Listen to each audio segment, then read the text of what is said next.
بسم اللہ الرحمن الرحیم۔ روزی کمانے کے مختلف ذریعے ہیں، جن میں سے ایک مشہور ترین اور اہم ترین ذریعہ تجارت ہے۔ تجارت کرتے ہوئے انسان، بالخصوص اگر ہم اسے آج کل کے تناظر میں دیکھیں تو تاجر حضرات بہت ساری خرابیوں کا شکار نظر آتے ہیں۔ تجارت کے دوران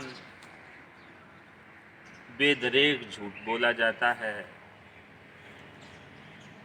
ملاوٹ والا مال بیچا جاتا ہے،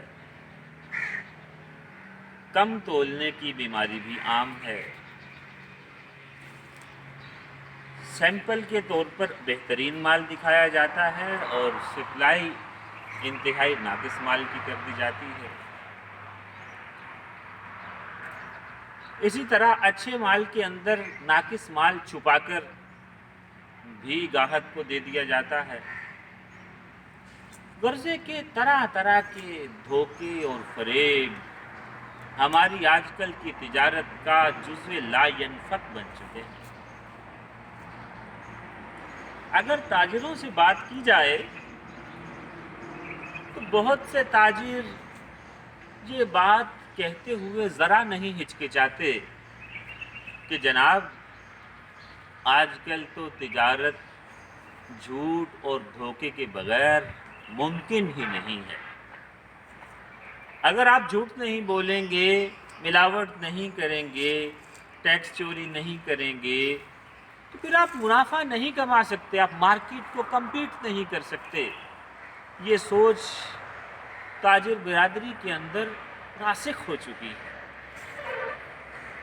اور ویسے بھی انسان طبعی طور پر مال کی محبت اپنے دل میں پاتا ہے، چاہے کوئی بھی ہو۔ تو اسی اثنا میں اگر کوئی شخص، کوئی تاجر اگر یہ چاہے کہ میں اپنی تجارت کے تمام معمولات ایمانداری، نیک نیتی، سچائی کو ملحوظ خاطر رکھتے ہوئے سر انجام دوں، گاہک کو دھوکہ نہ دوں، ناجائز منافع خوری نہ کروں، ذخیرہ اندوزی نہ کروں، تو اس کو کافی مشکل کا سامنا کرنا تو پڑتا ہے۔ اور یہ مشکل بھی دو طرح سے ہوتی ہے، ایک تو اسے مارکیٹ کے سخت مقابلے کا سامنا ہوتا ہے، اور دوسرا بسا اوقات اسے اپنی سچائی اور ایمانداری کی قیمت چکانے کے لیے بعض اوقات نقصان کا سامنا بھی، مالی نقصان کا سامنا بھی کرنا پڑ سکتا ہے دیگر جھوٹے اور دھوکے باز تاجروں کے مقابلے۔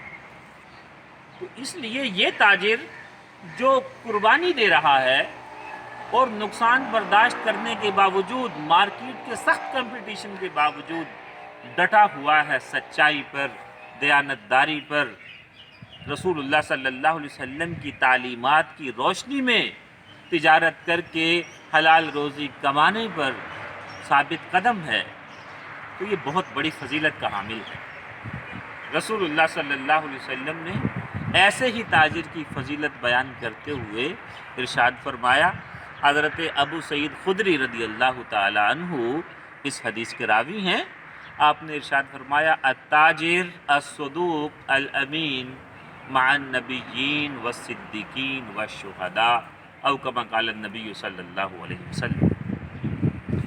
آسان لفظوں میں اس کا مفہوم یہ ہے کہ وہ تاجر جو سچائی پر قائم رہے، بد دیانتی نہ کرے، اپنے تجارت کے تمام معاملات ایمانداری اور نیک نیتی پر مبنی رکھے، تو اللہ تبارک و تعالی اس کی اس نیک نیتی اور صداقت کا بدلہ اسے یہ عطا فرمائے گا کہ قیامت کے دن اس کو انبیاء، صدیقین اور شہداء کی صف میں جگہ عطا کی جائے گی۔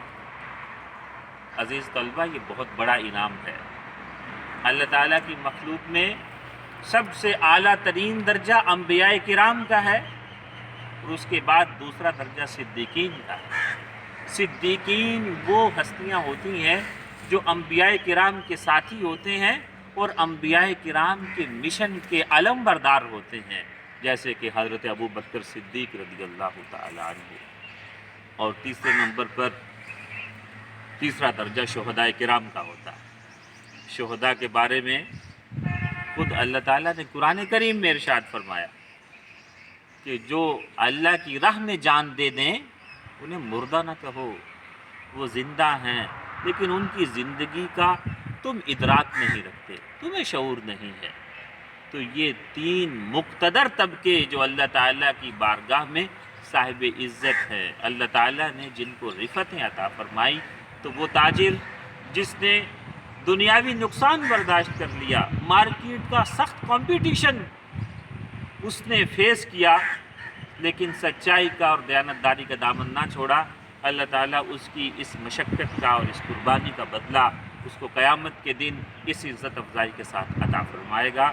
اللہ تعالیٰ سے دعا ہے کہ ہمیں اور تمام مسلمانوں کو سچائی اور دیانتداری کا دامن ہر حال میں تھامے رہنے کی توفیق عطا فرمائے۔ آمین وآخر دعوانا ان الحمد للہ رب العالمین۔